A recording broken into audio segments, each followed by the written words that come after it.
চাঁদের আলো ফাঁক ফাঁক জানালা দিয়ে ঘরে এসে পড়ছে। হালকা বাতাস পর্দা দোলাচ্ছে। ঘরটা যেন এক পবিত্র প্রশান্তিতে ভরে আছে। চারিদিক জুড়ে হৈ হুল্লোড়। মধ্যরাতের বাতাসে ছড়িয়ে পড়ল নতুন শিশুর জন্মের উষ্ণতা। বিছানায় আধশোয়া অর্পিতা চুপচাপ তাকিয়ে আছে তার স্বামী আর মেয়ের দিকে। ওদের মুখে লেখা সুখ, তৃপ্তি, এ যেন তার জীবনের সবচেয়ে দামি দৃশ্য। আর আহসান, তার দৃষ্টি থামছে না মেয়ের মুখে, যেন বারবার যাচাই করছে স্বপ্ন নয় তো। পরের দিন সকাল সকাল মিষ্টি বিতরণ শুরু হলো। বাড়িতে সে কি এলাহি কাণ্ড! আত্মীয় স্বজন আসছে, বাচ্চাটাকে দেখছে, আবার ঈদ সালামিও দিচ্ছে। সেদিন ছিল স্বপ্নের মতো। পুতুলে যখন ১৩ দিন চলছে তখন সেদিন তাহসান অর্পিতাকে নিয়ে হসপিটালে যাওয়ার জন্য বের হয়েছে বউকে নিয়ে। অর্পিতার শরীর খারাপ ভীষণ। ডক্টর না দেখালে সমস্যা হতে পারে। রজনী বেগম বারণ করেছিলেন, বলেছিলেন ৪০ দিন পার না হওয়া অবধি অর্পিতাকে বাইরে না যেতে। কে শোনে কার কথা? বিকেলটা ছিল খুবই সাধারণ। পাড়ার গলির ধুলো ভরা রোদ্দুরের নিচে কোথাও কোনো অশুভ সংকেত ছিল না। অর্পিতাকে নিয়ে বের হওয়ার সময় তাওসান দরজার সামনে দাঁড়িয়ে একবার তাকিয়েছিল মেয়ের দিকে। কোলের উপর চাদর পেঁচিয়ে ঘুমিয়ে আছে পুতুল। ছোট্ট বুক ওঠানামা করছে শান্ত শব্দে। তাহসান হাসল। তোমায় রেখে যাচ্ছি, ফিরে এসে জড়িয়ে ধরবো। অর্পিতা হেসে বলেছিল, দ্রুত ফিরতে হবে কিন্তু, আমাকে না পেলে কাঁদবে আবার ভীষণ। কেউ কি জানতো সে বিকেলে সোনালি আলো ডুবে যাবে রক্তে, কান্নায় আর আতঙ্কে। রাত ঠিক ৮টা বাজতে না বাজতেই হইচই শুরু হয়ে গেল বাড়ির উঠোনে। রজনী বেগম প্রথমে কিছু বুঝতে পারেননি। দোতলায় সিঁড়ি দিয়ে নামতে নামতেই দেখলেন রুহুল দৌড়ে আসছে। মুখ থরথর করছে, নিঃশ্বাস দ্রুত নিচ্ছে। কি হয়েছে রে, এমন করে হাঁপাস কেন? রুহুল শব্দ বের করতে পারছিল না। অবশেষে কণ্ঠে কাপড় নিয়ে কাঁপতে কাঁপতে বলল। মুহূর্তেই ঘরের বাতাস ভারী হয়ে এলো। অরুণিমা বেগম চিৎকার করে উঠলেন। কি হয়েছে ওদের? ওরা কোথায়? রজনী বেগম পাথর হয়ে দাঁড়িয়ে রইলেন। বাড়ির ছেলেরা একসাথে বেরিয়ে গেল। কেউ ফোন করছে, কেউ রিক্সা থামাচ্ছে, কেউ মোটর সাইকেলে উঠে অন্ধকারে ছুটে যাচ্ছে। চারপাশে কান্না, ভয় আর আতঙ্কে যেন পুরো উঠোন জমে গেল বরফের মতো। পুতুল তখন ফুপুর কোলে নিশ্চুপ ঘুমিয়ে, একটুও বুঝতে পারছে না তার ছোট্ট পৃথিবীটা কি ঝড় উল্টে গেছে। হসপিটালের করিডোর রণক্ষেত্রের মতো। হসপিটালের ইমার্জেন্সির আলোটা খুব কড়া। সেখানে দৌড়ে পৌঁছতেই দেখা গেল দুজনকেই স্ট্রেচারে করে নিয়ে যাওয়া হচ্ছে। অর্পিতার মুখে রক্ত, চোখ বন্ধ। তাহসানের বুকে ব্যান্ডেজ দেওয়া হচ্ছে। মুখ ফ্যাকাশে, চোখ আধখোলা, কিন্তু তার ঠোঁট কাঁপছে, কেবল এক নাম উচ্চারণ করছে। অপরিতা! ডক্টরের গলা কঠোর। তাড়াতাড়ি ওটিতে নিন দুজনকে। অরুণিমা বেগম দৌড়ে এসে ছেলের শুয়ে থাকা শরীরটাকে ধরে কেঁদে উঠলেন। তুই কথা বল, তুই চোখ খোল, আমাকে দেখ। তাহসান খুব শক্ত করে বলল। আম্মা পুতুল কাঁদছে না তো? অরুণিমা বেগম উত্তর দিতে পারলেন না। স্ট্রেচার ঠেলে অপারেশন থিয়েটারের দিকে নিয়ে গেল ওয়ার্ড বয়। দরজাটা বন্ধ হয়ে গেল ভিতর থেকে। বাহিরে রয়ে গেল ভাঙা হৃদয়, কান্নার দীর্ঘশ্বাস। অপারেশন থিয়েটারের বাহিরে বসে আছে পুরো সওদাগর পরিবার। অরুণিমা বেগম বারবার দোয়া পড়ছেন। রজনী বেগমের হাত কাঁপছে, চোখে জল থামছে না। তাহসিন দাঁড়িয়ে আছে দেয়ালে ঠেস দিয়ে, চোখ লাল, মুখ শক্ত, বুকের ভিতর উত্তাল ঢেউ। কেউ ওকে কোনোদিনও এমন কাঁপতে দেখেনি। অপারেশন হলো, দুজনকে 2 রুমে শিফট করা হলো। কারোর অবস্থায় বেশি ভালো না। পরের দিন সকাল হলেও তাহসানের জ্ঞান ফেরেনি। তার কাছে বর্তমানে অরুণিমা বেগম আছেন, অর্পিতার কাছে রজনী বেগম আর আফিয়া ছিল। ছোট্ট পুতুল তখন মায়ের বুকের উপর শুয়ে আছে। ডক্টর বলেছেন রোগীর সাথে বেশি কথা বলা যাবে না। তবু অর্পিতা আকুতি মিনতি করেছে। অর্পিতা তাহসিনকে ডাকতে বলল। তাহসিন ভিতরে প্রবেশ করে বসলো ভাবির সামনে। অর্পিতা তার ক্ষত হাত দ্বারা তাহসিনের হাত মুঠোয় নিয়ে খুব কষ্টে ঠোঁটে হাসি টানল। তাহসিনের বুকের ব্যথা হচ্ছে ভাই ভাবির এ অবস্থা দেখে। ছোট্ট পুতুলের জন্য জ্বলছে বুক। ডক্টর তো ভালো কিছু বলেনি, চিন্তায় তার মাথা নষ্ট প্রায়। অর্পিতা নিচু স্বরে খুব কষ্ট করে বলল, আমার একটা কথা রাখবে মিশু? তাহসিন উত্তর না দিয়ে তাকিয়ে রইল শুধু। অর্পিতার চোখের কোণা দিয়ে গড়ালো চোখের জল। সে বলল, আমাদের কিছু হয়ে গেলে আমার মেয়েটাকে আগলে রেখো। কখনো তাকে বুঝতে দিও না সে এতিম। নিজের মেয়ের মতো করে আগলে রাখবে তুমি তাকে, কথা দাও। অর্পিতার হাতটা তখনও কাঁপছে। সেই কাঁপুনি যেন সরাসরি গিয়ে ধাক্কা দিচ্ছে তাহসিনের বুকের ভিতর। রুমটা নিস্তব্ধ। ইসিজি মেশিনের টুং টুং শব্দ ছাড়া আর কিছুই শোনা যাচ্ছে না। তাহসিন গলার ভিতর জমে থাকা ঢোক গিলল। ভাবি চোখে সে ভয় যে অনুনয়, ওটা তার জগৎ উল্টে দেওয়ার জন্যই যথেষ্ট। কথা দাও না। অর্পিতা ফিসফিস করে আবার বলল, কণ্ঠে ব্যথা আর অদ্ভুত এক নিশ্চুপ আতঙ্ক। তাহসিনের বুকটা ঝাঁপিয়ে উঠল। সে দুহাত দিয়ে ভাবির হাতটাকে শক্ত করে ধরল। মুখটা অর্পিতার হাতের কাছে ঝুঁকিয়ে ফিসফিস করে বলল, তোমাদের কিছু হবে না ভাবি। যদি হয়? হবে না। আমার বোধহয় আর বাঁচা হলো না মিশু। আমি সবথেকে বেশি তোমাকে বিশ্বাস করি। কথা দাও আমার মেয়েকে আগলে রাখবে। আমার মেয়েটা আজ থেকে না হয় তোমার সন্তান। আমার মেয়েটাকে তোমায় দিয়ে দিলাম মিশু। তাহসিন স্থির হয়ে ঠায় বসে রইল। রজনী বেগম আর আফিয়া হু হু করে কাঁদছে। তাহসিন শুষ্ক ঠোঁট ভিজিয়ে বলল, পুতুল আমার সন্তান। অর্পিতা চোখ বন্ধ করল স্বস্তির মতো একটা নিঃশ্বাস নিয়ে। তার ঠোঁটের কোণে ক্ষীণ হাসি ফুটে উঠল। মিশু, তোমার উপরে ভরসা রেখে দুনিয়ার মায়া ছাড়ছি। আমার পুতুল আজ থেকে তোমার দায়িত্ব। তাহসিনের চোখ লাল হয়ে উঠেছে। ঠিক তখনই ছোট্ট পুতুল কেঁদে উঠল। একটা ক্ষীণ কষ্ট ভরা কান্না। রজনী বেগম দ্রুত বাচ্চাটাকে আলতো করে মার পাশে শুয়ে দিলেন। অর্পিতা কাঁপা হাতে মেয়ের মাথায় হাত রাখতেই সেই ছোট্ট প্রাণটা শান্ত হয়ে এলো। মায়ের গন্ধ যেন ছুঁয়ে গেল তাকে। কিন্তু অর্পিতা, তার শ্বাস অস্বাভাবিকভাবে বেড়ে যেতে শুরু করলো। মিশু, ডাকলো সে। তাহসিন সামনে ঝুঁকে এলো নিকটে। আফিয়া তখন দৌড়ে বের হয়েছে ডক্টরকে ডাকতে। অর্পিতা ক্লান্ত চোখে তাকালো তাহসিনের দিকে। তার চোখে ভরপুর মমতা। সে সব সময় তাহসিনকে নিজের ছোট ভাইয়ের মতো দেখে এসেছে। সে তাহসিনের চাপ দাড়ি ভর্তি গালে আলতো হাত ছুঁয়ে বলল, তুমি আমার তাহসানের দেখাশোনাও করবে। ও ভেতরে খুব নরম, নিজেকে দেখাতে পারে না। ওর হাতটা ধরে রাখবে সব সময়। তাহসিন এবার আর নিজেকে সামলাতে পারল না। চোখ বেয়ে টুপ টুপ করে গড়িয়ে পড়ল চোখে জল। ভাবি তোমার কিছু হবে না। মিথ্যে বলো না, আমি বুঝতে পারছি আমার ভালো লাগছে না। মেয়েটা একটু চুপ থেকে বলল, তোমার ভাইকে একটাবার দেখার উপায় নেই মিশু। তাকে একটাবার দেখতে চাই আমি। হসপিটালের করিডোরে তখন আরও নিস্তব্ধতা। মাঝে মাঝে নার্সদের তাড়াহুড়ো পায়ের শব্দ কেবল ভেঙে দিয়েছিল সেই নিস্তব্ধতা। ঘড়ির কাঁটা যেন দাঁড়িয়ে গেছে। সময় শুধু জমে আছে তীব্র ভারী হয়ে। ডক্টরদের সাথে কথা বলে বোরহান সওদাগর ব্যবস্থা করলেন তাহসানকে অর্পিতার কাছে আনা হবে। ভাবি শেষ ইচ্ছে, তার শেষ অনুরোধ ছিল স্বামীকে একবার দেখা। অন্তত শেষ নিঃশ্বাসের আগে তাহসানের জ্ঞান ফেরার অপেক্ষা করতে করতে সবার মুখ তখন ফ্যাকাশে।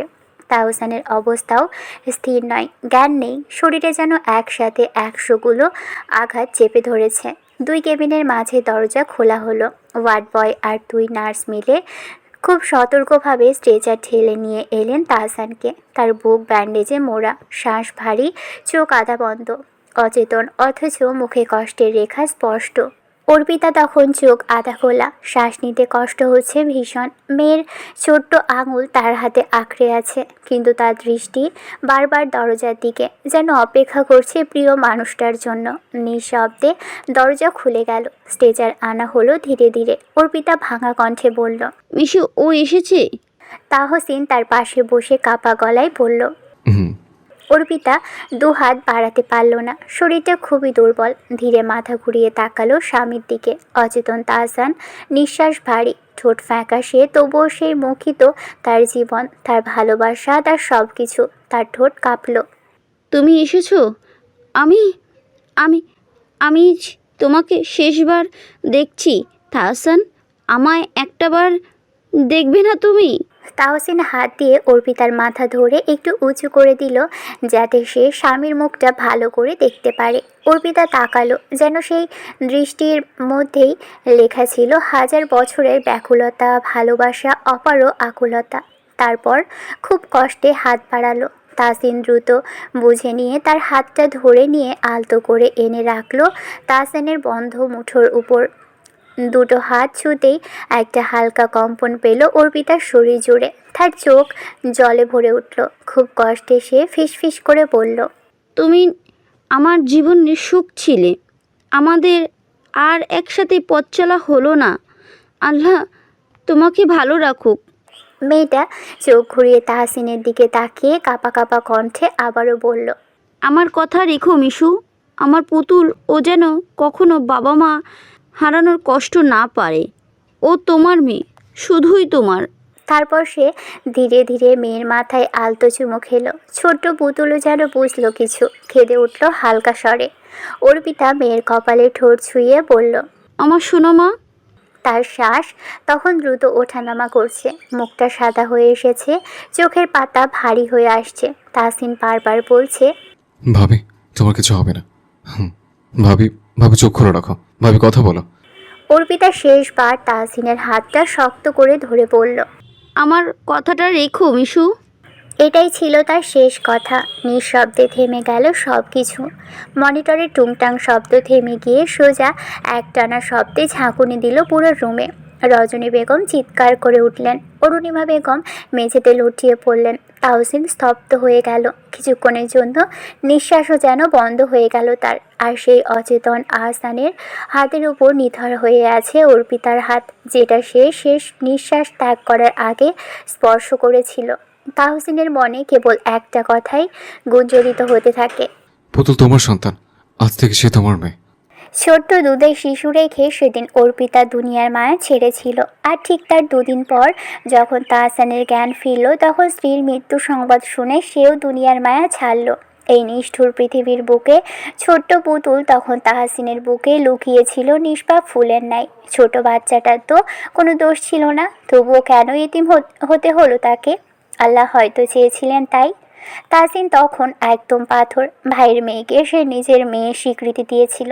অদ্ভুত হলেও বাচ্চাটা তার কোল ছাড়া কোথাও যেন শান্তি পেত না। তার কোলে এলেই একদম শান্ত বাচ্চা হয়ে যেত।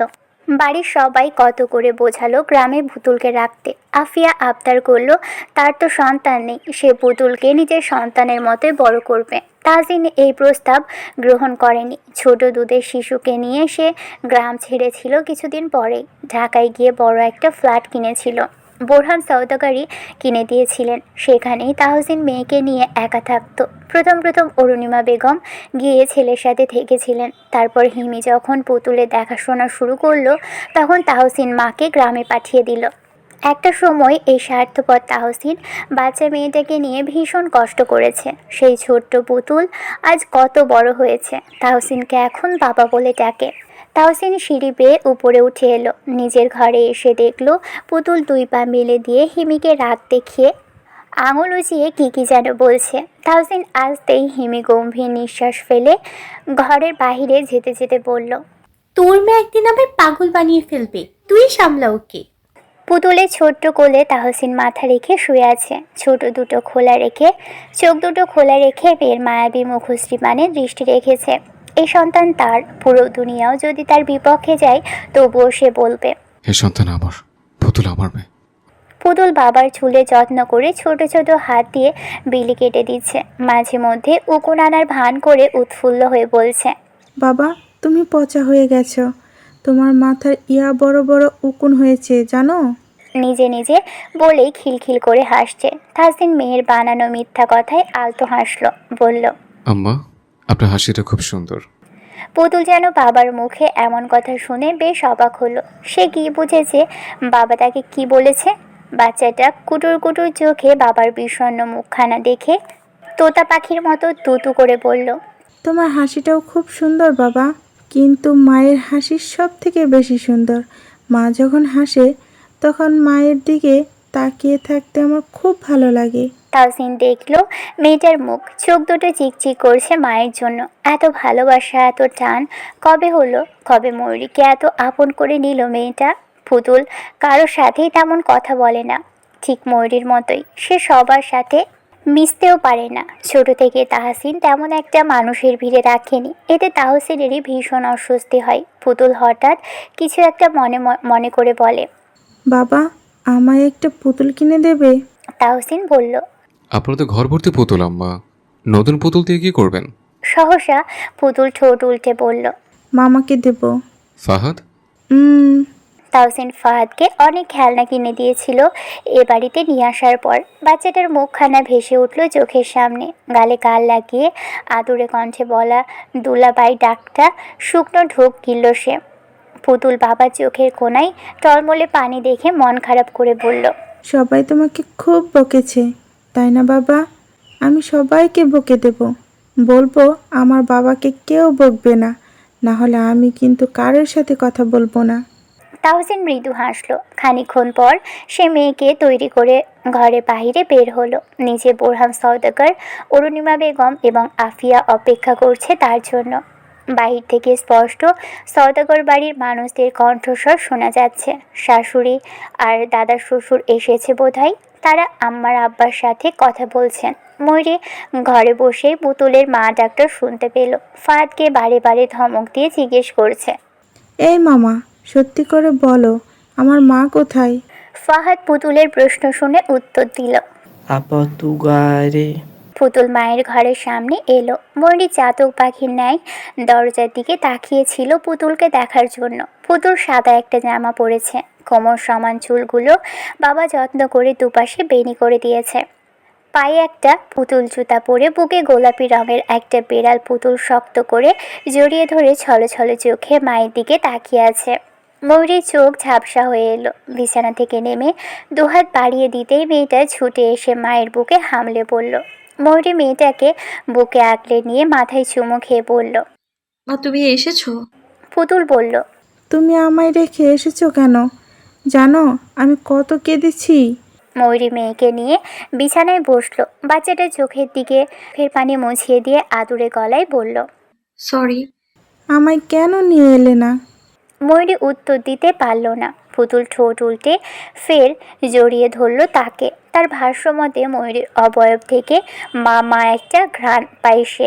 মায়ের কাছে থাকলে তার আনন্দ হয়।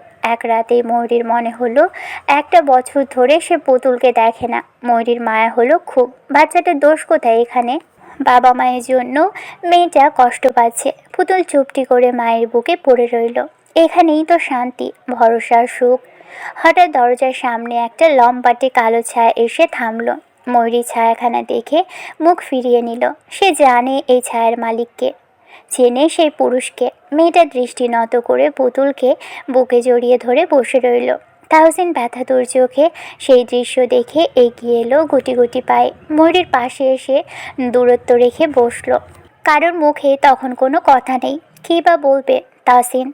কথা খুঁজে পেল না। আচমকা ঘরে ঢুকলেন ফিরোজে বেগম। জামাইয়ের মেয়েকে এক ঘরে দেখে কিছুটা থমথমে খেলেন। তিনি এসেছিলেন ময়ূরীকে ডাকতে। অরুণিমা বেগম ময়ূরীর সাথে কথা বলতে চাইছেন। ময়ূরী মাকে দেখে শান্ত হয়ে বলল, কিছু বলবে আম্মা? ফিরোজা বেগম ঘন ঘন মাথা নেড়ে নাতনিকে কোলে তুলে নিয়ে বললেন, পুতুলকে আমি নিয়ে যাচ্ছি, বাচ্চাটা এখনো খায়নি কিছু। তিনি তাড়াতাড়ি প্রস্থান করে ঘরের দরজা চাপিয়ে দিলেন। ঘরে নেমে এলো নীরবতা। ময়ূরী শূন্য দৃষ্টি মেলে বিছানায় চাদরের দিকে তাকিয়ে আছে। একটা বারও সে তাহসিনের দিকে তাকায়নি। তাহসিন আজ সাহস করে বলতে পারছে না, হ্যাঁ বে, তাকাও আমার দিকে। আমি না দেখলে তোমার দিন ভালো কাটবে কি করে? তাকাও বলছে। ঘরে তখন থমথমে নীরবতা। দুজনের একজনের মুখেও একটাও কথা নেই। ফিরোজে বেগম যাওয়ার আগে দরজাটা চাপিয়ে দিয়ে গেছেন। বাইরে থেকে ফাহাদ আর পুতুলের ঝগড়ার কণ্ঠস্বর শোনা যাচ্ছে। তাহসিন হালকা গলা কেশে বলল, শুনছো? ময়ূরী উত্তর দিল না। তাহসিন শুষ্ক ঠোঁট ভেজালো, লম্বা শ্বাস টেনে পড়ল। এখনো রেগে আছো? এবার ময়ূরী মাথা তুলে খোলা জানালা দিয়ে বাহিরে তাকালো। বাহিরে রোদ উঠেছে, স্বচ্ছ আকাশ আজ। মেয়েটা বলল, রাগ হবে কি নিয়ে? আমাকে কি মাফ করা যায় না? জানেন, কথা কখনো সামান্য হয় না। কথা যেমন একটা সংসার বাঁধে, ঠিক তেমন একটা সংসার ধ্বংসও হয়ে যায়। তাহসিন আজ একদম নিশ্চুপ। আজ ময়ূরীর কথার পিঠে সে কোনো বাক্য খুঁজে পাচ্ছে না। ময়ূরী মৃদু হাসলো, দৃষ্টি নত করে বলল, যে সংসার আমি এতদিন নিজের ভেবে এসেছি সেই সংসার তো আমার নয়। আমি যাকে নিজের সন্তান মনে করেছি সেই সন্তানটাও আমার নয়। তাকে তো আমি পেটে ধরিনি। আর আর যাকে নিজের স্বামী বলে মেনেছি সেই লোক তো। তাহসিন মাথা নিচু করে ঠোঁট কামড়ে ধরল। কি করবে সে? কী বা করা ছিল তার? তাহসিন বলল, তুমি কি ফিরবে না আমার সাথে? যেখান থেকে নিজ ইচ্ছায় বেরিয়ে এসেছি সেখানে ফিরে যাই কি করে? তাহসিন হাত বাড়িয়ে ময়ূরীর হাত ধরতে গেলে ময়ূরী হাত সরিয়ে শক্ত গলায় বলে, বেরোন ঘর থেকে। আপনাকে আমার সহ্য হচ্ছে না। আমায় তোমার সহ্য হচ্ছে না? না। ময়ূরী, ময়ূরী কান্না চেপে ঠোঁট কামড়ে ধরল, মাথায় কাপড় টেনে দিয়ে বলল, আপনি বের না হলে আমি বেরিয়ে যাব এখন। তাহসিন ময়ূরীর সাথে খুলে কথা বলতে চাইল। ময়ূরী শুনল না। কিশোরীর মন তখন অভিমানে ভরে উঠেছে। কত বড় সাংঘাতিক একটা কাজ করেছে তাহসিন, তার সাথে ভাবলেও কেমন মরে যেতে ইচ্ছে করছে। তখন রাত ছিল ঘন কালো। সেই রাতে তাহসিন কি করে পারল নিজের অর্ধাঙ্গিনীকে বাড়ি থেকে বের করে দিতে? ময়ূরী তো শুধু সত্যিটা জানতেই চেয়েছিল, শান্ত থেকে জিজ্ঞেস করেছিল, পুতুলটা আপনার সন্তান নয়? তাহলে কেন এতদিন আমায় এই অন্ধকারে রেখেছিলেন? তাহসিন তার উত্তর না দিয়ে উল্টো ওভার রিয়াক্ট করেছিল। কিশোরী ছোট্ট মনে গভীর ক্ষত এঁকে গিয়েছিল। সব ভুলের তো ক্ষমা হয় না। কিছু ভুলগুলো হৃদয়ে এমনভাবে আঘাত করে যা মরণের মতো যন্ত্রণা দেয়। মেয়েটা পিছন ঘুরেই বসে রইল। তার কাঁধ দুটো ক্ষীণভাবে কাঁপছে, বুকের ভিতরটা ব্যথায় মোচড়াচ্ছে। যে মানুষটার জন্য সব ছেড়ে নিজের সংসার গড়েছিল সেই মানুষই এক রাতে তাকে যেন পুরো পৃথিবী থেকে বিচ্ছিন্ন করে দিয়েছে। তাহসিন ধীরে ধীরে দরজার দিকে এগিয়ে গেল। তার আঙুল দরজার হাতলে যায়, তবে খুলতে পারল না। আরেকবার ফিরে তাকালো ময়ূরীর দিকে। তার চোখে অসহায়তা, লজ্জা, অনুতাপ সব মিলেমিশে একাকার। তাহসিনের গলা ভেঙে এলো, তবুও নরম গলায় বলল, একবার তাকাবে আমার দিকে? তাকালে কি হবে? আপনার প্রতি যে বিশ্বাস ছিল সেটাই তো ভেঙে গেছে। বিশ্বাস ভাঙলে মানুষ কি আগের মতো হতে পারে? তাহসিন শুষ্ক মুখে হালকা হেসে ঘর থেকে বেরিয়ে গেল। তাহসিন বেরিয়ে যেতেই মেয়েটার চোখ বেয়ে অঝরে জড়িয়ে পড়ল চোখের জল। হু হু করে ডুকরে উঠল মেয়েটা। তাহসিন বাইরে এসে দেখল সবাই কথায় ব্যস্ত। অরুণিমা বেগম ছেলের শুকনো মুখ দেখে ঘটনা যেন বুঝতে পারলেন। স্বামী স্ত্রীর ঝামেলায় জড়ানো ঠিক নয় জেনেও অরুণিমা বেগম ভাবলেন ময়ূরীর সাথে তিনি কথা বলবেন। বাড়ির বউ এভাবে বাড়ির বাহিরে থাকলে কেমন দেখায়? বক্কর তখন গম্ভীর মুখে বসে আছেন চেয়ারম্যান বাড়ির সদস্যদের সামনে। তাহসিনকে দেখে খানিক রাগ হলো তার। বোরহান সওদাগর আজ নীরব দর্শক। নাদির কর্মকাণ্ডে ভীষণ লজ্জিত হয়েছেন তিনি। ময়ূরীকে এক প্রকার জোর করেই চেয়ারম্যান বাড়ির বউ বানিয়ে নিয়ে গিয়েছিলেন। তিনি বক্করকে কথা দিয়েছিলেন মেয়েকে সুখে রাখবেন, অথচ আজ তাহসিনের একটা ভুলের জন্য এভাবে লজ্জায় মাথা নিচু করে বসে থাকতে হচ্ছে। অরুণিমা বেগম ময়ূরীর সাথে কথা বলতে চাইলে ফিরোজা বেগম বলেন দুপুরের খাবার খাওয়ার পর তারপর ঠান্ডা মাথায় আলোচনা করা যাবে। এখন আগে হাত মুখ ধুয়ে নিতে। ময়ূরী নিজেকে শান্ত করে মাথায় কাপড় দিয়ে ঘর থেকে বের হলো। বেরিয়ে আসতেই সে হেসে সালাম করলো তাদের। আফিয়া ময়ূরীর শুকনো মুখ দেখে দৃষ্টি নামিয়ে নিল। কি অবস্থা মেয়েটার! কাল অবধি যে মেয়েটা গাল ভরে হেসেছে সেই মেয়ের মুখের দিকে আজ তাকানো যাচ্ছে না। অরুণিমা কাছে ডাকলেন ময়ূরীকে। ময়ূরীর কাছে এগিয়ে গিয়ে শাশুড়িকে বলল, দুপুর তো হয়ে গেছে আম্মা, আপনারা হাত মুখ ধুয়ে আসুন। অরুণিমা বেগম বললেন, প্রথমবার বিয়ে বাড়িতে এসেছি, না খেয়ে যাবো ভেবেছো? ময়ূরী হাসল। দাদির পাশে পুতুল গাল ফুলিয়ে বসে আছে ফাহাদের সাথে। ফাহাদের হাতে সেই পুতুলটা। সে একা একা বক বক করছে নিজের মতো। ফিরোজা বেগম রান্নার ব্যবস্থা করছেন। ময়ূরী ফাহাদ আর পুতুলকে নিয়ে ঘর থেকে বের হলো বাইরে। ওয়াহিদ থানায় গেছে কিছু কাজের জন্য, সে এসে পড়বে খানিকক্ষণের মধ্যেই। মধু ব্যস্ত অতিথি আপ্যায়ন করতে। ফাহাদ আর পুতুল ময়ূরীর শরীর ঘেঁষে বসে আছে বারান্দার চৌকিতে। পুতুল মায়ের গলা জড়িয়ে ধরেছে, অন্যদিকে ফাহাদ গাল ফুলিয়ে রাগে ফুঁসছে। বক্কর ফরাজির সাথে বোরহান সওদাগর ঘরের মধ্যে কথা বলছেন বলে ময়ূরী বাচ্চাদের নিয়ে বাহিরে এসেছে। সে চোখ ঘুরিয়ে পুকুর পাড়ে চোখ রাখতে মনে হলো বাড়ির বাহিরে জাম গাছের কাছে কেউ একজন দাঁড়িয়েছিল। রাজুর মতো কেউ। রাজু এসেছিল কি? ময়ূরী কপালে ভাঁজ ফেলে রান্নাঘরের সামনে মধুর দিকে তাকালো। মধু তো বলেছিল রাজুর সাথে তার কোনো সম্পর্ক নেই, তাহলে সে এখানে কি করছে? তাহসিন তাকে বেশ কয়েকদিন আগে বলেছিল রাজু রাত্রিবেলা এই বাড়ির আশেপাশে ঘুরঘুর করে। একদিন সে নিজে দেখেছে একটা ছেলেকে নিয়ে এসেছিল। রাজুর চোখের চশমা ভেঙে মাটিতে পড়েছিল। রান্না প্রায় হয়ে এসেছে। এরই মাঝে তাহসিন ফিরেছে বাইরে থেকে ওয়াহিদের সাথে। সাথে এসেছে আদনান। আদনান উঠোনে ময়ূরীদের দেখে সালাম দিয়ে বলল, ভাবি ভালো আছেন? ময়ূরী মাথা নাড়িয়ে বলল, আল্লাহ ভালো রেখেছে। আপনি ভালো আছেন? জি ভাবি। খালা কোথায়? ঘরেই আছেন, ভেতরে যান। আদনান মাথা নাড়িয়ে ঘরের ভিতরে গেল সবার সাথে। খাওয়ার ঘরে আজ মেহমান দিয়ে ভরা। খাবার পরিবেশন করছে ময়ূরী। ছোট পুতুল আজ নিজের হাত দিয়েই খাবার খাচ্ছে। শুধু যে নিজে খাচ্ছে তা নয়, বরং ছোট ছোট হাতের মুঠোয় ভাত মাখিয়ে ফাহাদের মুখেও তুলে দিচ্ছে। শেষ মুঠোয় ফাহাদের মুখে ভাত দিয়ে চোখ পাকিয়ে বলল, এই মামা, দুষ্টুমি করলে একটা চটকানা দেব। ফাহাদ মুখে ভাত নিয়ে ট্যাপ ট্যাপ করে পুতুলের দিকে তাকিয়ে বলল। ইয়াটা আবার কি? পুতুল বাম হাত উঠিয়ে ফাহাদের গালে আস্তে করে হাত ছুঁয়ে বলল, এটা ময়ূরী পুতুলকে দেখে অবাক হলো ভীষণ। দুঃখে চোখ ভিজে এলো আবার। সবার খাওয়া দাওয়া শেষ হওয়ার পর বিশ্রাম নিলেন সবাই। অরুণিমা বেগম আর আফিয়া ময়ূরীর সাথে বসে আছেন মধুর ঘরে। ময়ূরীর বুকে পুতুল মাথা রেখে ঘুমোচ্ছে। বাচ্চাটা আজ একটুও জ্বালায়নি তাকে। অরুণিমা বেগম খানিকক্ষণ পর পর দীর্ঘশ্বাস ফেলছেন।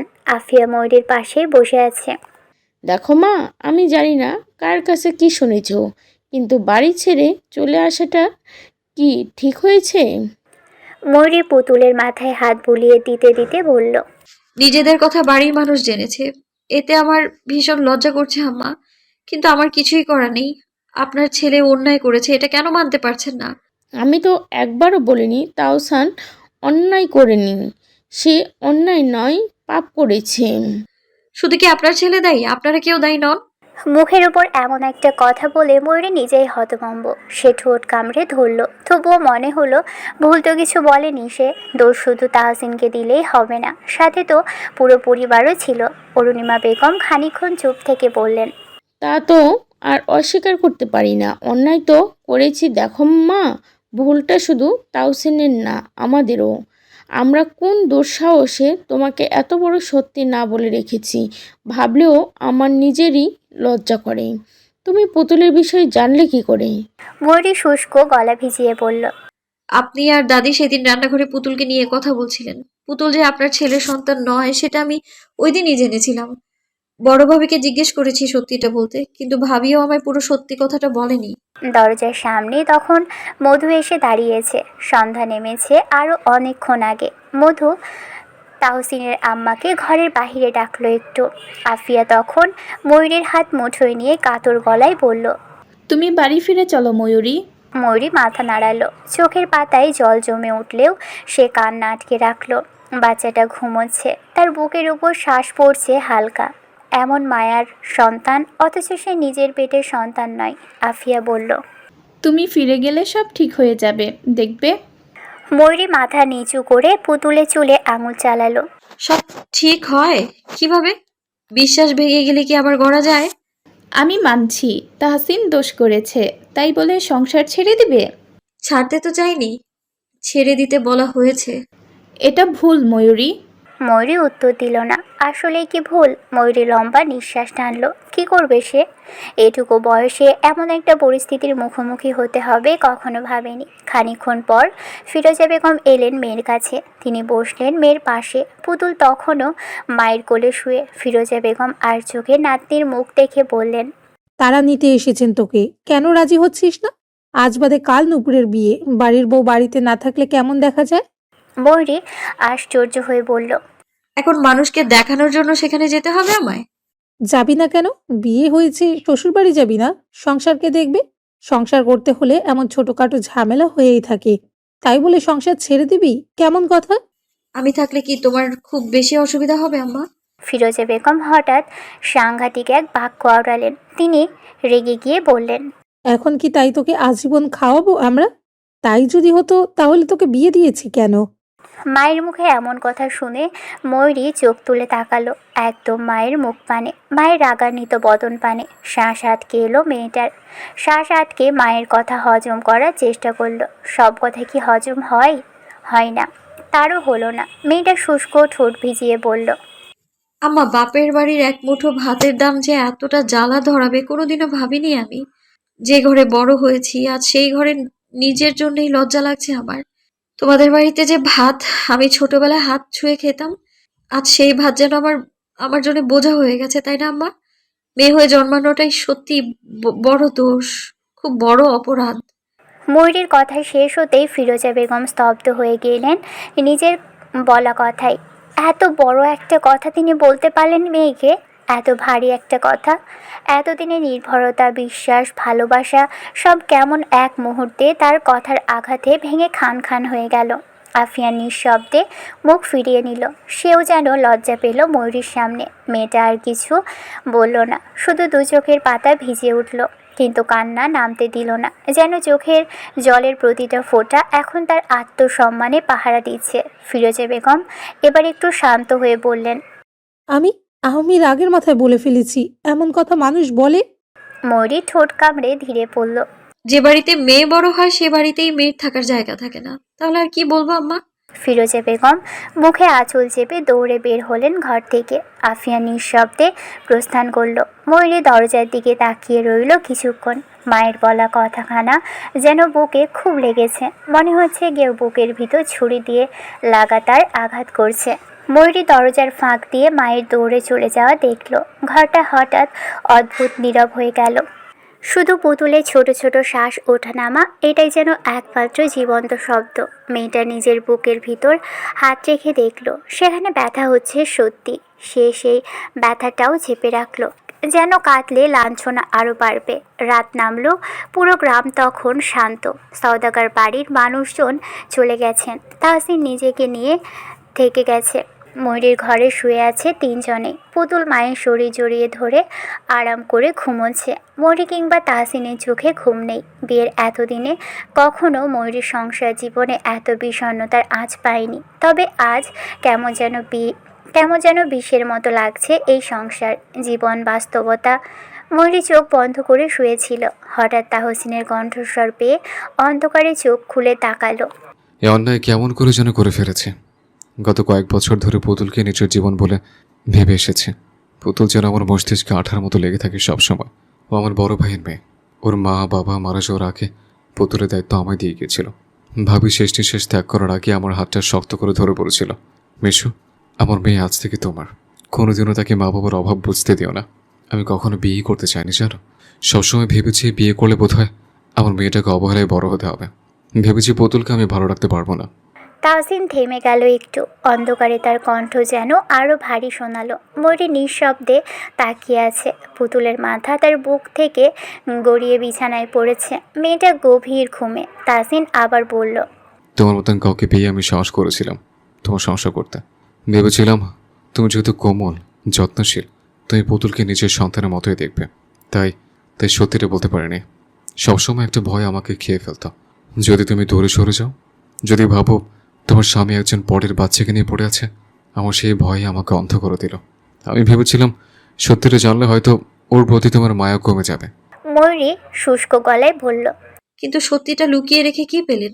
তাহসিন চোখ বন্ধ করে দীর্ঘশ্বাস ফেলল। হারালাম তোমাকে।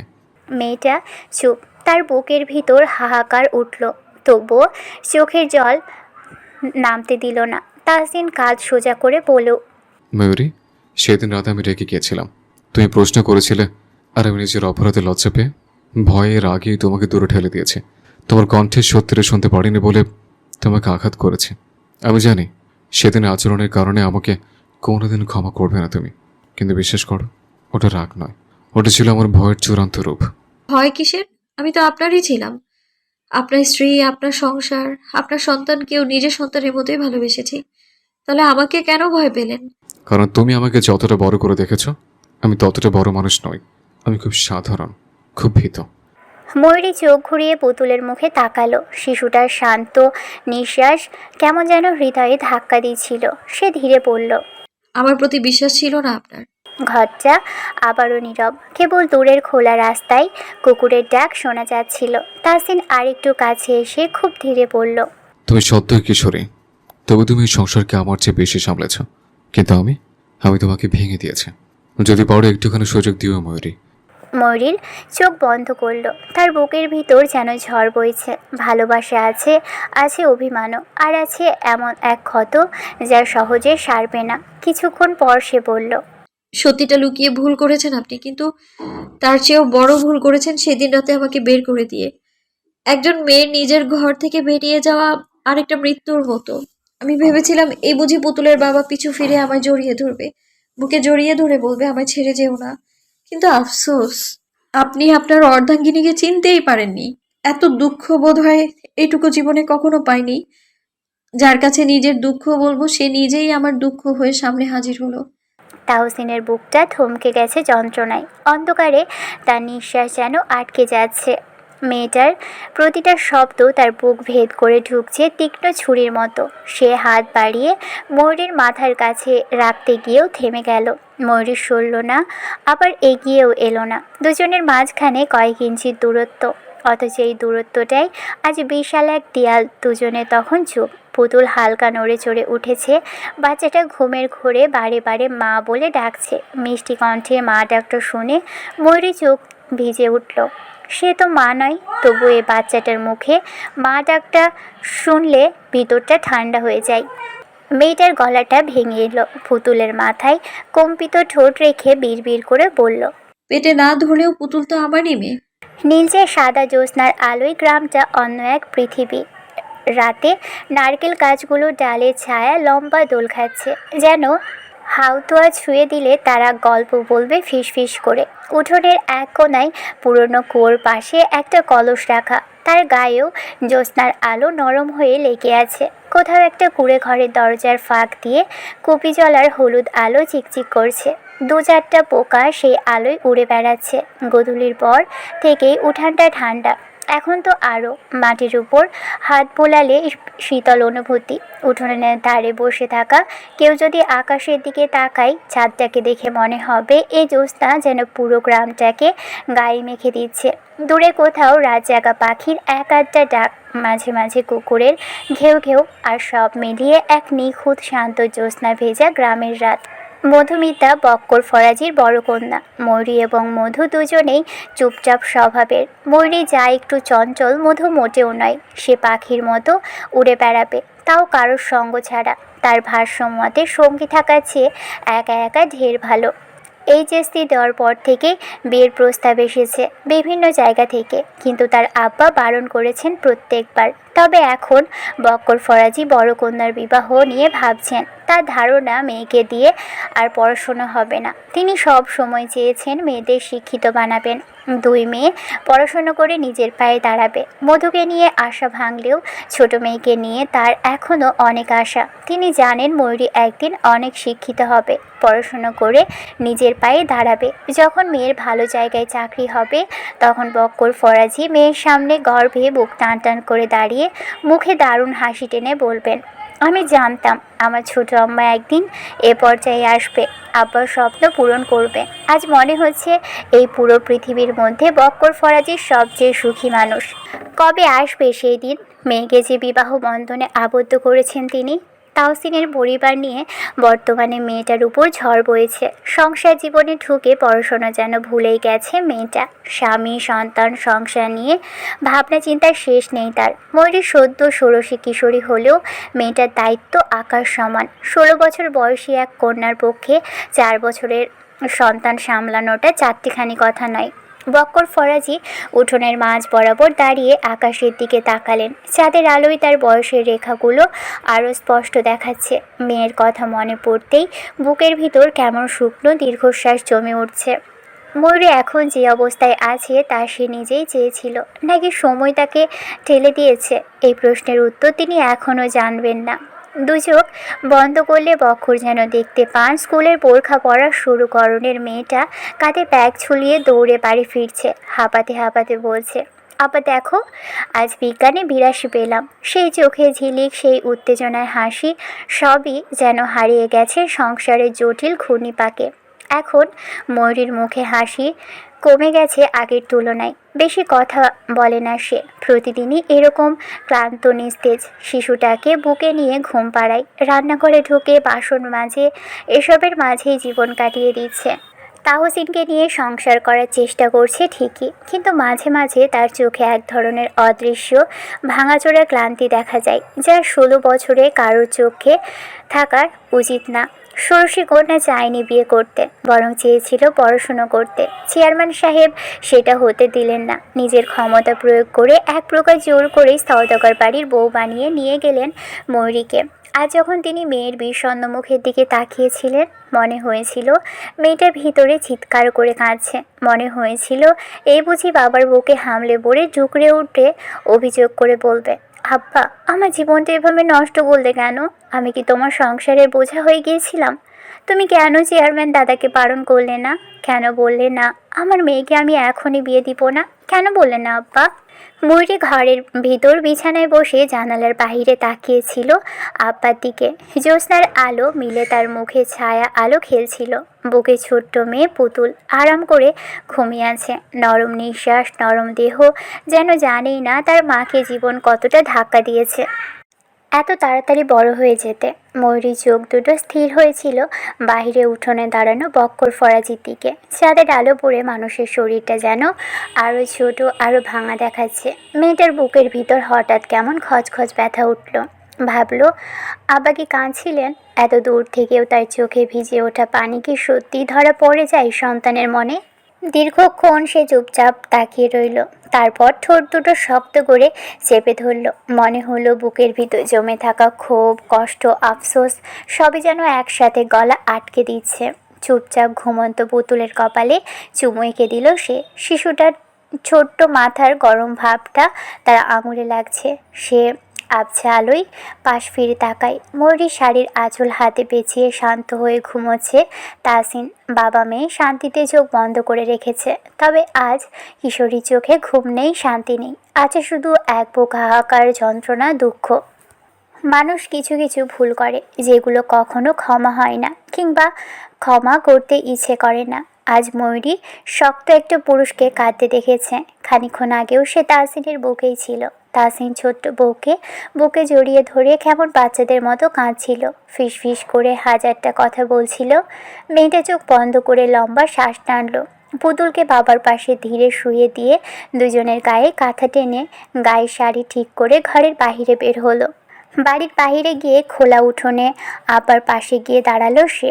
বকো চমকে উঠলেন মেয়েকে এত রাতে বাহিরে দেখে। তিনি বললেন, এত রাতে বাইরে কি করছিস? ময়ূরী মাথার কাপড় ঠিক করে নিভু গলায় বলল, তুমি এত রাতে বাইরে কেন? এমনি এসেছিলাম। ময়ূরী এগিয়ে গিয়ে পুকুর পাড়ের দোলনায় গিয়ে বসলো। বক্কর অবাক হয়ে মেয়ের কাণ্ড দেখলেন। জ্যোৎস্নার রাত হওয়ায় চারপাশ আলোয় আলোকিত। তিনি মেয়ের নিকটে এগিয়ে গিয়ে নিচে সিঁড়িতে বসলেন, ঠিক যেমনটা সেদিন ফিরোজা বেগম বসেছিলেন। ময়ূরী হঠাৎ ডেকে উঠল আব্বাকে। আব্বা, বল। তুমি কাঁদছিলে কেন? কাঁদছিলাম কই? আমি তো দেখেছি। কি নিয়ে চিন্তা করছো? বকর চুপ রইলেন। কি বলবেন মেয়েকে? মেয়ের সাথে কথা বলতে লজ্জা হয় তার। লজ্জায় মেয়ে চোখে চোখ রেখে কথা বলতে পারেন না। ময়ূরী আব্বাকে চুপ করে থাকতে দেখে বলল, জানি তুমি কি ভাবছো, কি নিয়ে দুঃখ করছো আব্বা। আম্মাই তো বললো স্বামী স্ত্রীর মধ্যে এমন ঝামেলা লেগেই থাকে। আমার কথা কষ্ট পেয়েছিস? কষ্ট কেন পাবো? আম্মা তো ভুল কিছু বলেনি। বিয়ে যখন হয়েছে তখন মাটি কামড়ে হলেও শ্বশুর বাড়ি থাকতে হবে। বাবার বাড়ি মেহমান আমি। 2-1 দিন থাকবো, ঘুরবো, খাবো, তারপর আবার শ্বশুর বাড়ি ফিরে যাব। শোনো আব্বা, আমি তোমার বাড়ি আজীবনের জন্য আসিনি। দেখলে না আমার স্বামী এসেছে আমায় নিয়ে যেতে। তার বাড়িই ফিরে যাব আবার। তোমার বাড়ি আজীবনের জন্য কখনোই আসবো না। বকর ফরাজির চোখ লাল টকটকে, হয়তো দুঃখে, অপমানে। মেয়ের চোখে আজ নিজেকে ভীষণ ছোট মনে হয়েছে। তিনি আজ কোনো কথাই বলতে পারছেন না। ময়ূরীর কণ্ঠে কাঁপন ধরেছিল। মেয়েটা চুপ থেকে নিজেকে শক্ত করে স্বাভাবিক হলো। নরম গলায় মিষ্টি স্বরে বলল, আমার পরীক্ষা সামনে, আর তো আসবো না এই বাড়িতে। যাওয়ার আগে একটু দোয়া করে দিও তো আব্বা। আসবি না মানে? চমকে উঠলেন তিনি। ময়ূরী খিলখিল করে হেসে উঠল, বলল, ভয় পাচ্ছ কেন? আমার ননদের বিয়ে রেখে আসি কি করে বলো? আমি তো এখন অন্যের ঘরের বউ। ভুলে গেছো তুমি? তোমার মেয়ের এখন কত দায়িত্ব, তার সন্তান আছে, বড় একটা সংসার আছে। তোমার বাড়ি এসে পড়ে থাকলে ওসব দেখবে কে? এত ভারী ভারী কথা কিভাবে বলছিস? ভারী ভারী কথা আবার কি আব্বা? জীবন বড় হলে মানুষও বড় হয়ে যায়।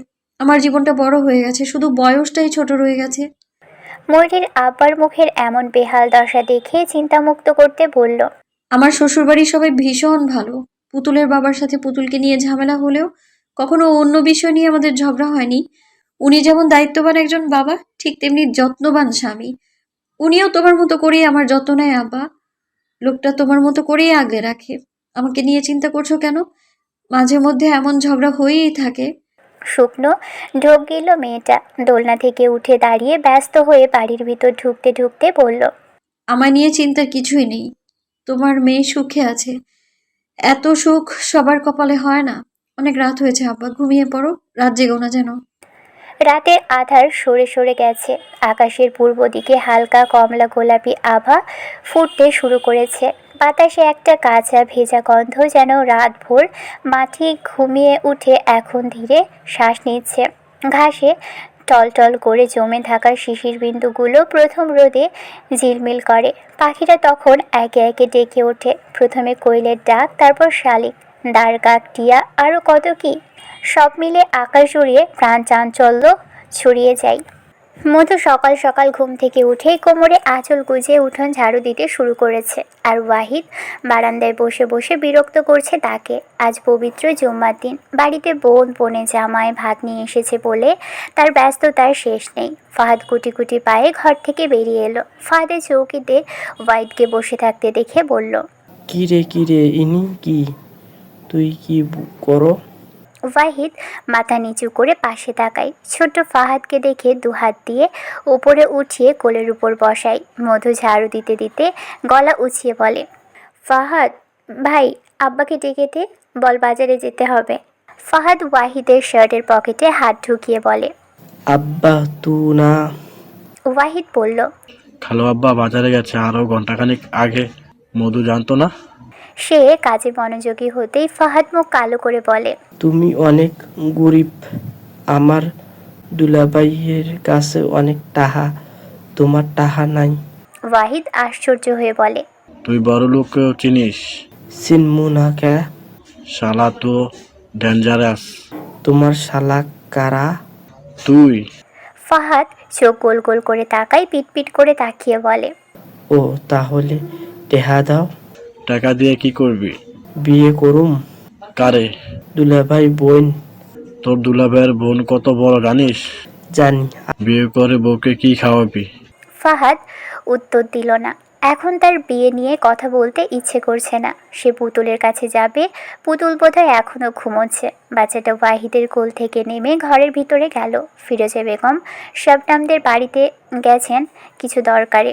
মধু উঠোন ঝাড়ু দিয়ে রান্নাঘরে ভাত বসিয়েছে। ওয়াহিদ তার দিকে তাকিয়ে আছে। আঁচল কোমরে গুজে মাথায় খোপা করে গিন্নিদের মতো রান্না বসিয়েছে।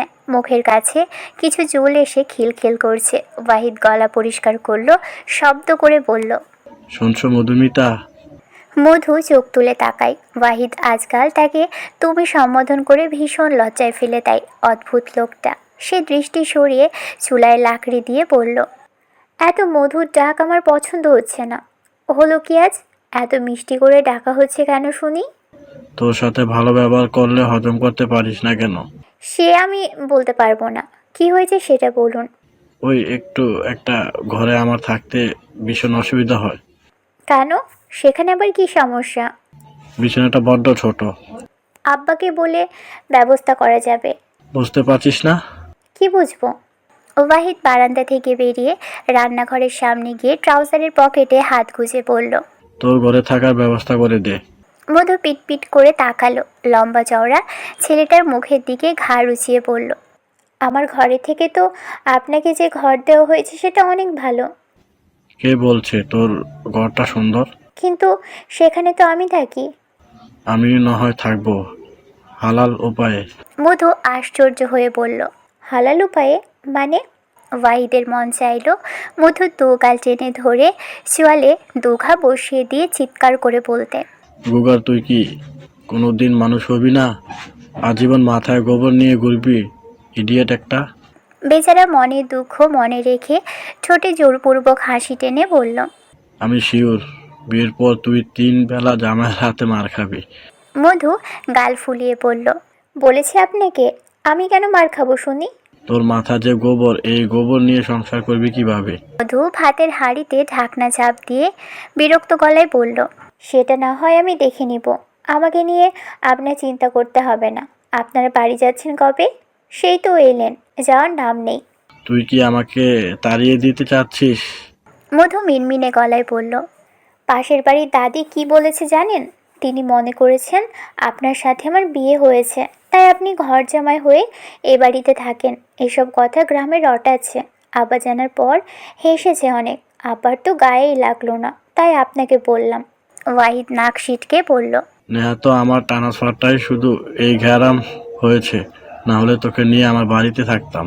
ও মা, আপনার বাড়িতে আমি যাব কেন? বউ তো সব সময় জামাইয়ের সাথেই থাকে বলত। ওয়াহিদ হাঁটা ধরল বাড়ির বাহিরের দিকে। মধু হতভম্ব হয়ে ওয়াহিদের কথা শুনে গেল। বউ? ওয়াহিদের বউ? মেয়েটার চোখ কপালে তুলে ওয়াহিদের চলে যাওয়া দেখলো। কী সব বাজে কথা বলে গেল লোকটা। মেয়েটার কানের কাছে সেই শব্দগুলো ঘন্টার মতো বাজল। তার গালগুলো গরম হয়ে উঠল লজ্জায়, রাগে, অবিশ্বাসে। কিসে যেন মধু নিজেও বুঝল না। ঠিক তখন পিছনে কর্কশ গলায় ফিরোজা বেগম ডাকলেন, মধু, ভাত বসিয়েছিস? কই রে তোর মন? সকালে এত দেরি কেন? মধু চমকে উঠে ঘাড় ঘুরিয়ে তাকালো। হ্যাঁ, বসানো আছে। ফিরোজা বেগম ভিতরে ঢুকে পানির কলসি তুলতে তুলতে বললেন। ওয়াহিদ কোথায় গেল রে? মধু শুকনো গলায় বলল, জানি না, এখনই বের হলো। সে বসে থাকলো কিছুক্ষণ। তার কানে এখনও ওয়াহিদের কথাগুলো ভাসছে হালাল উপায়ে। মধুর মনে হলো মাথায় যেন সত্যিকারেরই গোবর ভরা। বুঝতেই পারে না লোকটা আসলে কি বলতে চেয়েছে। ফাহাদ ঘুমন্ত পুতুলের শরীর ঘেঁষে শুয়েছে। পিটপিট করে 3 জনের ঘুমন্ত মুখ দেখে একা একাই বিড়বিড় করছে। বিছানার এক কোণায় ময়ূরী গুটিয়ে শুয়েছে তাহসিনের বুকে। এদিকে পুতুল মুখের ভিতর ময়ূরীর আঁচল কামড়ে ধরে ঘুমোচ্ছে। ফাহাদ বুঝল না পুতুলের কাণ্ড। সে ছোট মাথা চুলকে উঠে বসলো। হামাগুড়ি দিয়ে বিছানার অন্য পাশে তাহসিনের নিকটে এগিয়ে এলো। বিচ্ছুটা তাহসিনের পেটের উপর বসতেই তাহসিন পিটপিট করে চোখ খুলল। সকাল সকাল শালাকে পেটের উপর বসে থাকতে দেখে দীর্ঘশ্বাস ফেলল। বাচ্চাটা ভীষণ দুষ্ট। সে ফাহাদকে নামিয়ে দিয়ে উঠে বসলো। বাচ্চাটার গুলুমুলু গাল টেনে দিয়ে ভারী গলায় বলল, কি চাই? আপা ওঠে না। তাহসিন ঘাড় ঘুরিয়ে ময়ূরীর ঘুমন্ত মুখ দেখলো, বলল, আপা এখন ঘুমায়। ডাক দাও। না। কে? তাহসিন চোখ পাকিয়ে তাকাতেই ফাহাদ ময়ূরীকে জোরে জোরে ডাকতে শুরু করলো। তাহসিন ওকে থামানোর আগেই ময়ূরীর ঘুম ভেঙে গেছে। সে চোখ খুলে ভাইকে এই ঘরে দেখে ভাবলো কাল রাতে সে দরজা আটকায়নি। ময়ূরী উঠতেই সে তাহসিনের থেকে সরে ময়ূরীর পাশে গিয়ে শুয়ে পড়ল। বলল, আদর দাও আপা। ময়ূরী হাত রাখলো ভাইয়ের শরীরে। ছোট ছোট চুলের ভাঁজে হাত বুলিয়ে ফিস ফিস করে বলল, আমি চলে গেলে আদর করবে কে? ফাহাদ কুটুর কুটুর করে তাকায়, ঠোঁট উল্টে বলে, তুমি কই যাইবা? চলে যাব। আমার নিয়ে যাইবা না? ময়ূরীর মায়া হলো ভাইয়ের কথা শুনে। সে যাবে সওদাগর বাড়ি। এ বাড়িতে থাকার চেয়ে না হয় সেখানে থাকাই ভালো হবে। কিন্তু ফাহাদকে নিয়ে যাবে নাকি বুঝতে পারছে না। আজ মায়ের বাড়ির কথাখানা যদি শ্বশুর বাড়ি গিয়ে শুনতে হয়, যদি কেউ ভাইকে নিয়ে খোঁটা দেয়, তাহলে সে সহ্য করতে পারবে না। গলা ভেঙে চোখের কোনা ভেঙে জল গড়িয়ে পড়ল মেয়েটার। ভাইকে জড়িয়ে ধরে কম্পিত গলায় বলল, আব্বা আমার কাছে থাক, আমার তো শ্বশুর বাড়ি যেতে হবে। তোমার লগে আমি যাই, আমায় নিয়ে যাও। আপাকে ছাড়া থাকতে শিখতে হবে। তাহসিন ময়ূরীর চোখে পানি দেখে হয়তো কিছু বুঝতে পারল। ফাহাদ ময়ূরীর কথা শুনে কেঁদে উঠল। ময়ূরী ঠোঁট কামড়ে উঠে বসলো। চোখের পানি মুছে ঘর থেকে বেরিয়ে গেল হনহন করে। ফাহাদকে মায়ের থেকে বেশি সে রেখেছে। স্কুল থেকে ফিরে পুরোটা সময় ছোট ভাইকে নিয়েই থেকেছে। বিয়ের পর সব কিছু বদলে গেছে। মেয়েটা ভেবেছিল ছোট ভাইকে সাথে রাখবে। শ্বশুর বাড়ি গেলে ছোট ভাইকে নিয়ে রাখতে কোনো সমস্যা হবে না। একদিনও হয়নি, কিন্তু এখন মনে হচ্ছে মানুষ সুযোগ পেলে মাটির নিচ থেকে টেনে হিঁচড়ে বের করে। গলা টিপে ধরতে দুবার ভাবে না। কাল যখন শ্বশুরবাড়ি তাকে নিয়ে কেউ কটু কথা বলবে, তখন সে কি করে সইবে? নিজে মাটি কামড়ে থাকতে পারলেও ভাইকে নিয়ে বাজে কথা সে শুনতে পারবে না। ফাহাদকে টেনে কোলে তুলে নিল তাহসিন। বাচ্চাটার চোখ মুছিয়ে দিয়ে বলল। কাঁদছো কেন? ফাহাদ বলল, আপা আমারে রাইখা যাবো? তুমি যাবে সাথে? নিয়ে যাব। সত্যি? তাহসিন হেসে মাথা নাড়াই। সকালে ফিরোজা বেগম মাংস রান্না করলেন। সকলে খেয়েই তাসনিনরা ফিরে যাবে। তাদের খেতে দেওয়া হলো। ময়ূরী খেলো না, মুখ ধুয়ে এক গ্লাস পানিও খেলো না। ফিরোজা বেগম মেয়ের অভিমান বুঝলেন, মুখ ফুটে কিছু বলতে পারলেন না। ময়ূরীর জেদ সম্পর্কে তার ধারণা আছে। কাল যদি মেয়েকে ওই কথা তিনি না বলতেন, তাহলে ময়ূরী হয়তো ফিরে যেত না এত সহজে। খাওয়া দাওয়া শেষে তৈরি হলো তারা। তাহসিন শ্বশুরের ঘরে এসেছে। বক্কর বসতে বললেন তাকে। তাহসিন গিয়ে বসলো বিছানায়। সে লজ্জা পাচ্ছে শ্বশুরের সাথে কথা বলতে। বক্কর কিছুক্ষণ চুপ থেকে বললেন, তোমার কাছে এটা আশা করিনি বাবা। যা যা হয়েছে আর দ্বিতীয়বার করার সাহস করো না। তোমার দাদা জোর করে বিয়ে করিয়েছিলেন বলে মেয়েকে দিতে বাধ্য হয়েছিলাম। তোমাদের ক্ষমতা ধারের কাছেও হয়তো যেতে পারবো না, কিন্তু মেয়েকে নিজের কাছে রেখে দেওয়ার মতো সাধ্য আমার আছে। তাহসিন মাথা নিচু করে বলল, আমাকে ক্ষমা করবেন আব্বা। দ্বিতীয়বার এমন কিছু করার দুঃসাহস হবে না আবার। আমার মেয়ের জেদ অনেক বেশি। কিছু করার আগে অন্তত 10 বার ভাববে। আমার মেয়েকে বিয়ে করছো মানে সে তোমার অর্ধাঙ্গিনী। সুখে দেখে সেই থাকবে তোমার পাশে। ও ছোট হলেও দায়িত্ব জিনিসটা খুব ভালো করেই বোঝে। পুতুলকে নিয়ে আর চিন্তা করো না। তাহসিন মাথা নাড়ালো। কথা বলার মতো কিছু খুঁজে পেল না। ফাহাদকে নিয়ে যাওয়ার জন্য আবদার করলে বক্কর মানা করেন। ছেলেকে এভাবে মেয়ের শ্বশুর বাড়ি রেখে দেওয়া যায় না। ফাহাদ কান্নাকাটি করে বলে তিনি এর আগের বার পাঠিয়েছিলেন। তবে তাহসিন বারবার অনুরোধ করায় তিনি মানা করতে পারলেন না। মেয়েটার মন মানসিকতা চিন্তা করে রাজি হলেন। যাওয়ার আগে ময়ূরী নিতে চাইল না ভাইকে। ফাহাদ চিৎকার করে কান্না জুড়ে দেওয়ায় বাধ্য হয়ে সে ভাইকে নিয়ে বেরিয়ে এলো বাবার বাড়ি থেকে।